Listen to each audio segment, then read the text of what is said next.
Good morning all of you. आज morning assembly में मैं अरथ जगत से जुड़ी चर्चा करूँगा। कहते हैं किसी भी व्यवस्था या मानव जाति का जो जीवन प्रणाली है, लाइफ सिस्टम, तीन बातों से प्रभावित होता है, इफेक्टेड होता है, और तीनों की अच्छी समझ भी होनी चाहिए। आर्थिक, राजनीतिक, धार्मिक या सामाजिक का तो अच्छी समझ व्यक्ति को स्वयं क्यों काम आती है, समाज और राष्ट्र क्यों काम आती है। आज अच्छे खासे जो पढ़े लिखे बच्चे हैं, अच्छी जो सर्विस क्लास व्यक्ति हैं,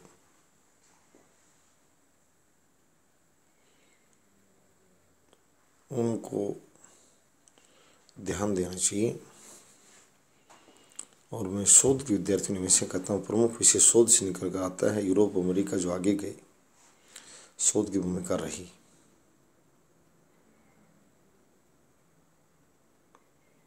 जर्मनी जापान टेक्नीशियनशिप, टेक्नोलॉजी की साथ टेक्नीशियनशिप में कहूँगा, वहाँ ज़्यादा थी। तकनीकी कामगारों की अच्छी बड़ी संख्या। तो यहाँ मैं देख रहा हूँ कि अभी भारत 3 ट्रिलियन को पार किया, 3.1, 3.2, यानी 4 ट्रिलियन से कम है। और हमारा पड़ोसी 18 ट्रिलियन चीन, यूएस डॉलर में जो 18 ट्रिलियन इकोनॉमी जो बोली जा रही है, यानी हमसे करीब 5 गुनी तो कुछ शक ही नहीं है, अगर 6 गुनी मैं नहीं कहूँ। तो हमारे सामने बात निकल कर आई है। हमें इस बात पर एट पार कहा जाता है कि आप धनी हैं या गरीब, आपके पड़ोसी से आपकी तुलना की जाएगी।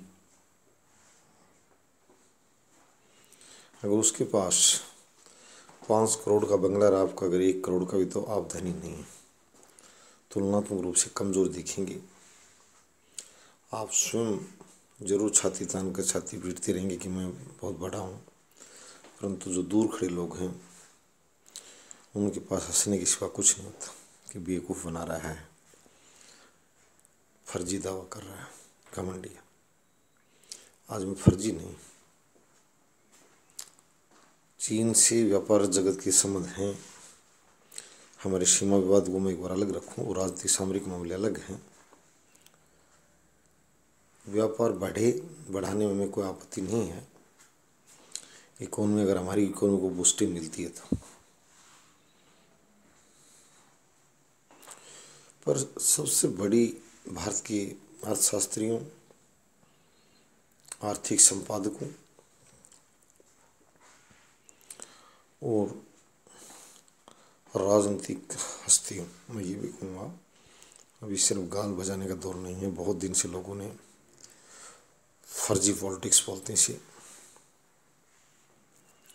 Pseudo politics, nothing telling story, कहानी कहकर, चुटकुले दिखाकर, नाच कर, गा कर, जोर जोर से गाल बजाकर, हंसाकर, इस तरह राजनीति का चलन भारत में लंबे समय से रहा है। अब वो नहीं चलेगा। दौर बदल चुका है, शिक्षित समाज तैयार हो रहा है, नेताओं की नीतियाँ पढ़ी जा रही हैं। ये बहुत बड़ी बात है। आज आपको नीति निर्माण भी करना पड़ेगा।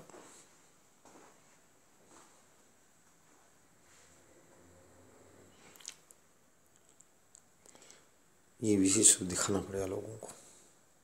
लोगों की नज़रें हैं कृषि क्षेत्र, मैंने पहले भी कहा था, बहुत सिकुड़ा है। उसको सरकारों ने तबाह कर डाला अपनी बेवकूफ़ नीतियों से। बेकारी और ग्राम्य पलायन बढ़ाया। मैं रूरल इकोनॉमिक्स की बात कर रहा हूँ। और देश की जीडीपी को घाटा हुआ। 16% के आंकड़े दिखाए जा रहे हैं कृषि क्षेत्र का योगदान, जिसमें भारत की बहुत बड़ी आबादी लगी हुई है। Industry 24 and service sector GDP में योगदान दे रहा है, अच्छी बात है और बढ़ी। परंतु इंडस्ट्री और एग्रीकल्चर को मजबूत किए बगैर देश छलांग आपकी कब, ठीक है हम जापान को पछाड़ देंगे और बहुत ही जल्दी, खैर इंग्लैंड तो पहले पीछे जाने को है, कभी कुछ आंकड़े देते रहे जर्मनी इंग्लैंड। हमारी तुलना यूएसए और चाइना के साथ होनी है इकोनॉमी से कोई दौर नहीं आने वाले समय में, और भारतीय बौद्धिक जगत इसके लिए तैयार भी है। परंतु सरकार अच्छी नीतियाँ भी लेकर आई। मैं ये बताऊँगा कि कल भी मैंने कहा था कि कृषि क्षेत्र को बूस्टिंग देना बहुत ज़रूरी है। बूस्टिंग कैसे आई? फ्री लोन के दम पर आई, फ्री बिजली के दम पर आई, फ्री मार्केट देकर तब आए, वो एक अलग अलग बात है कि कैसे एक बार कृषि क्षेत्र को हवा देनी जरूरी है। बाद में चाहे सरकार उसे ले ले, दूसरी तरह उत्पादन बढ़ेगा तो मैंने पहले भी कहा था कि वो पैसा बाजार में आएगा प्रत्यक्ष रूप से, और काफ़ी टैक्सेज इंडस्ट्री और उन लोगों के पास आने, ऐसी कोई बात नहीं है। और जो लोन सिस्टम पर मैं कहूँगा कि 10,000 करोड़, 1 लाख करोड़, 5 लाख करोड़ इस तरह बड़े लोन एक आदमी के हाथ में नहीं दी जाए। लोन को भी, सस्ते लोन को एक छोटे उद्यमी समार स्किल के लिए भी, और अकेला कृषि क्षेत्र का फसल उगाने नहीं है, फल उत्पादन, मुर्गी पालन और डेयरिंग के लिए मैं डेनमार्क से तुलना करनी है। हमारी इकोनॉमी की तुलना पाकिस्तान से नहीं करनी, जो छोटी सी इकोनॉमी का देश होती है, तो आज भी हमारी इकोनॉमी 15 गुना बढ़ी है, मुझे पता है। पाकिस्तान को रोकने के लिए खड़ा बांग्लादेश इकोनॉमी मामले में, वहाँ के प्रधानमंत्री को रोना पड़ेगा तब। चलो चीन हमसे 3 गुना बढ़ा तो है क्षेत्रफल में, पर पाकिस्तान के प्रधानमंत्री को रोना पड़ेगा जब उससे 5वें हिस्से का देश बांग्लादेश उसी से अलग हुआ था, और वो भी इकोनॉमी बहुत बड़ी छलांगे मार रहा है। बांग्लादेश की इकोनॉमी तेजी दौड़ रही है। पर कैपिटा इनकम में भी हम भी 145वें स्थान पर खड़े हैं। मैं भारतीय अर्थशास्त्री से कह रहा हूँ, भारतीय सरकारों से, राज्य और केंद्र की सरकारों से मैंने कहा था, पॉलिटिक्स ऑफ इकोनॉमिक्स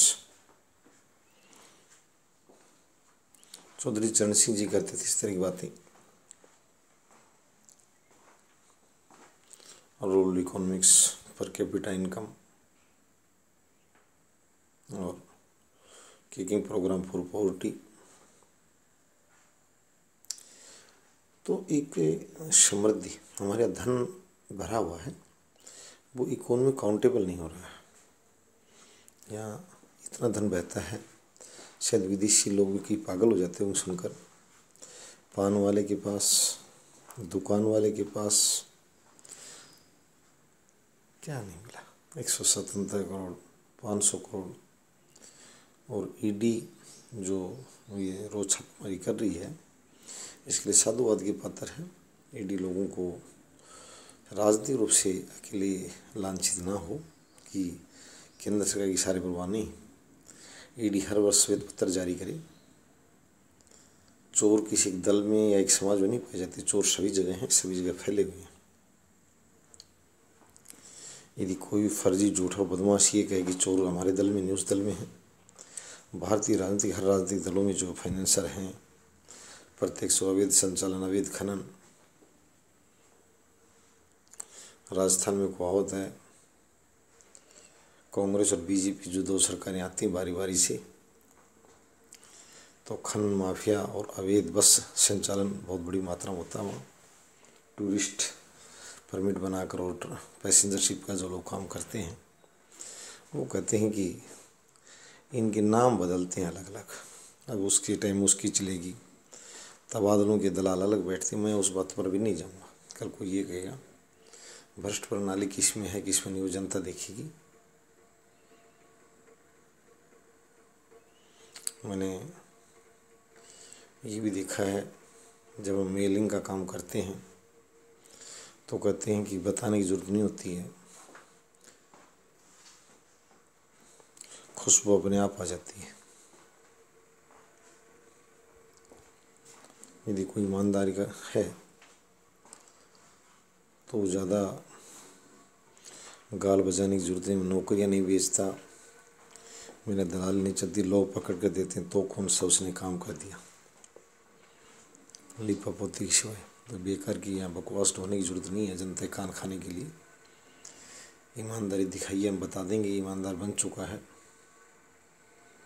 चप्पल चोर बेकार की बातें न करें। जब ईमानदारी का दौर चलेगा तो उसकी खुशबू दूर तक जाएगी।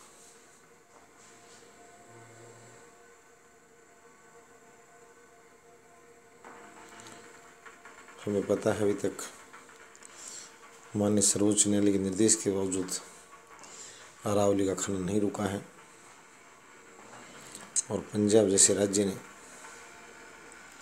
हरियाणा को माननीय सर्वोच्च न्यायालय के निर्देश के बावजूद जल नहीं दिया है। ये अच्छी बातें नहीं है। ये माननीय सर्वोच्च न्यायालय से मैं प्रार्थना करूँगा कि अपने निर्देश की अवमानना करने वालों पर शूटिंग प्रोग्राम जारी करें। न्याय से आस्था उठ जाएगी लोगों की। आप सेमिनार और गोष्ठियाँ करते रहेंगे, उनमें भाषण देते रहेंगे, ये नहीं हो रहा वो नहीं हो रहा। मैं माननीय सर्वोच्च न्यायालय के मुख्य प्रधान न्यायाधीश मोदी से भी कहूँगा, अवैध यहाँ आप स्वयं अगर न्यायिक सुधार चाहें, वो भी अर्थ जगत से जुड़ी बातें हैं, लोगों का धन न्यायालय में बर्बाद हो रहा है, समय बर्बाद हो रहा है, तब हम आपको दिखा सकते हैं। न्याय की हस्तियों की नियुक्ति भी आप करें जिनकी न्याय में आस्था हो। अपराध जगत से जुड़े कार्य करने वाले लोगों को दूर से पता लग जाता है कि अपराधी कौन है। वैसी कार्रवाइयाँ बढ़ाएं, लोगों को दंड मिले, जल्दी मिले, फास्ट ट्रैक्स में हों।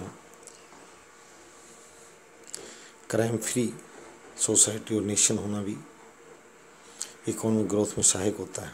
वहाँ निवेश आता है। मैं इसलिए कह रहा हूँ रेपिंग एंड मर्डरिंग की जो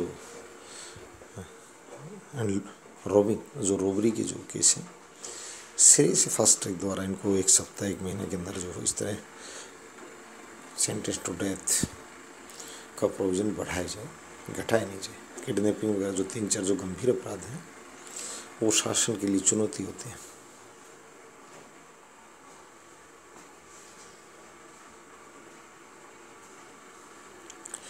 और देश में धन बहुत दबा हुआ है, ये मैं पहले कहा है। हमारी जो एजेंसियां हैं, केंद्र जैसे एनफोर्समेंट डिपार्टमेंट वगैरह, निश्चित रूप से चोर किसी पार्टी हो, किसी का भतीजा हो भतीजी हो, हमें कोई आपत्ति नहीं है। हम ईडी के डायरेक्टर साहब की प्रशंसा करेंगे, परंतु वो ये नहीं कि पुलिस वाला एक गाड़ी को तो ओवरलोडिंग की को निकाल रहा है आँख के इशारे से और दूसरे को जब्त कर रहा है। भारत में समस्या भी यही है। मैं प्रधान न्यायपालक महोदय से कहना चाहता हूँ, अगर आप कहें तो न्यायिक प्रक्रिया की भी प्रणाली आपको दिखा सकता हूँ। आपके अधीनस्थ अदालतों न्यायाधीशों की चोर प्रणाली मेरे पास उपलब्ध है। ये बाधक है कानून प्रणाली में आस्था के। तो मैं आपसे अनुरोध करूँगा कि आप सिर्फ भाषणों से नहीं, मैं सभी लोगों से ही की बात कहूँगा, तो प्रैक्टिकल रख करके दिखाएं। भगवती साहब को आज भी जानते हैं लोग, इजी एक्सेस टू जस्टिस। और जो भ्रष्टाचार की बातें जो चलाते रहते हैं, हमने तो आज तक कोई ये कहने वाला नहीं सुना मैं भ्रष्ट, सभी कहते हैं भ्रष्टाचार के खिलाफ हूँ, परंतु ऐसी शासन प्रणाली में देखी जिसमें भ्रष्टाचार की बदबू न आती हो, ये ठीक ठाक नहीं है।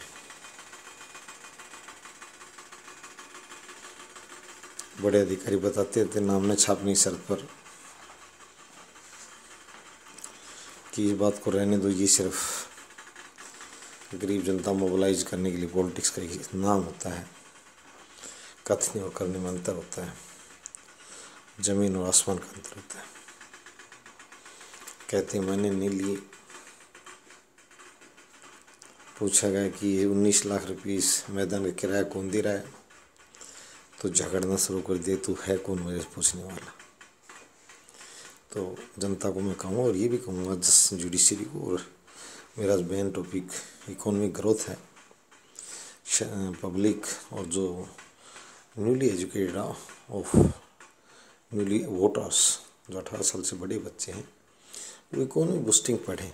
गाल बजाई कि अनपढ़ पॉलिटिक्स का हिस्सा था, वो लोग नहीं समझ पाते थे कि ये आदमी इतना मधुर नहीं है जितना मधुर बोल रहा है। ये वोट के नाम पर भैया कह रहा है जीतने के बाद में इसको मेरे अंदर बदबू आएगी, उसी का नाम ठग होता है। तो ठग पॉलिटिक्स भारत में किकिंग टू ठग पॉलिटिक्स, चीटिंग पॉलिटिक्स, मतदाता के साथ चोरी और ठगी ना हो। और भ्रष्टाचार की बात मैं यही कहूँगा, यदि किसी को देखना तो आप उनके कार्यालय में फ़ोन करके देखिए किसी समस्या के लिए। जो निदेशक या मंत्री या सेक्रेटरी पाइपलाइन पर जो एक छोटे दर्जे का जो यानी मतलब सामान्य पोस्ट का, मेरा मतलब ये जो कम्पिटेंट अथॉरिटी नहीं उसको बैठाया जाता, वो डील करे, परंतु उसके बाद में संवाद के लिए आ गए। देखने में आ रहा है कि जनता और छोटे कर्मचारियों के बीच में सिर्फ बातों का एक दौर शुरू किया गया है, जिसका न कोई लेना न कोई देना है। वो या तो थोड़ी देर टिकते हैं सामने की समस्या ले, फिर या तो काट देते हैं या कहते हैं वो है नहीं, भी बिजी है। नहीं, संवाद बढ़े, कम्युनिकेशन बढ़े। आप अपॉइंटमेंट दीजिए जो लोग आपसे बात करना चाह रहे हैं। मैं अधिकारियों नेताओं से भी कहूँगा ताकि पब्लिक आपको पॉलिसीज शेयर करे, बातें करें। आप ये छिपने की परंपरा नहीं होनी चाहिए यार, इस तरह की बात है। लोकतंत्र में ये थोड़ी होता है डेमोक्रेटिक लीडर ऑफ कि कोई प्रधान, ये जरूरी नहीं कि आपका कोई वोटों का कमी रहे आपसे मिले। यदि कोई देश के मामले, राष्ट्र नीति के मामले में जानता हो कोई आदमी अच्छी बात शेयर कर रहा हो, तो आप निश्चित रूप से टाइम दीजिए, वर्चुअल मिल लीजिए। मैं ये नहीं कह रहा हूँ कि टेबल पर मिला जाए, ये मेल से आस्था हट चुकी है। लोगों को पता है कि ये जरूरी नहीं कि वो मेल आप उस पर पढ़ें, रिपोर्टिंग करें या काम करें। कम्युनिकेशन का एक आधार बनता है, प्रूफ बनता है। और भ्रष्टाचार के लिए मैं कहूँगा कि भारतीय पूरी जनता को कि भ्रष्ट लोगों से आप जब नफरत करें तो भ्रष्टाचार खत्म हो जाएगा। और ईडी सब पर शिकंजा कैसे, चोरों एक से एक गली मोहल्लों में बहुत बैठे, आप चिंता मत करो, धन के बोरे भरे, सारे मनी लॉन्ड्रिंग वाले नहीं हैं। ये ईडी नहीं, जो दूसरी एजेंसियां हैं वो भी अपनी गति तेज कर सकती हैं। हमने कई बार बताया टैक्सेशन की चोरी के लिए हमने यहाँ सरकारों को पत्र भी दिए कि भैया वैट का खरीद घोटाला है, जीएसटी का है, वो बगैर पे की वहाँ उन लोगों ने ये माल खरीद लिया है, बगैर कर चुका है। तो वो लोग थोड़े सक्रिय हो जाए। मैं ज़्यादा वो कहते हैं आलोचना तक बहुत ज़्यादा अच्छा नहीं होता, मैं सिर्फ सुझाव तो वो शिक्षा तक रखूँ। धन्यवाद।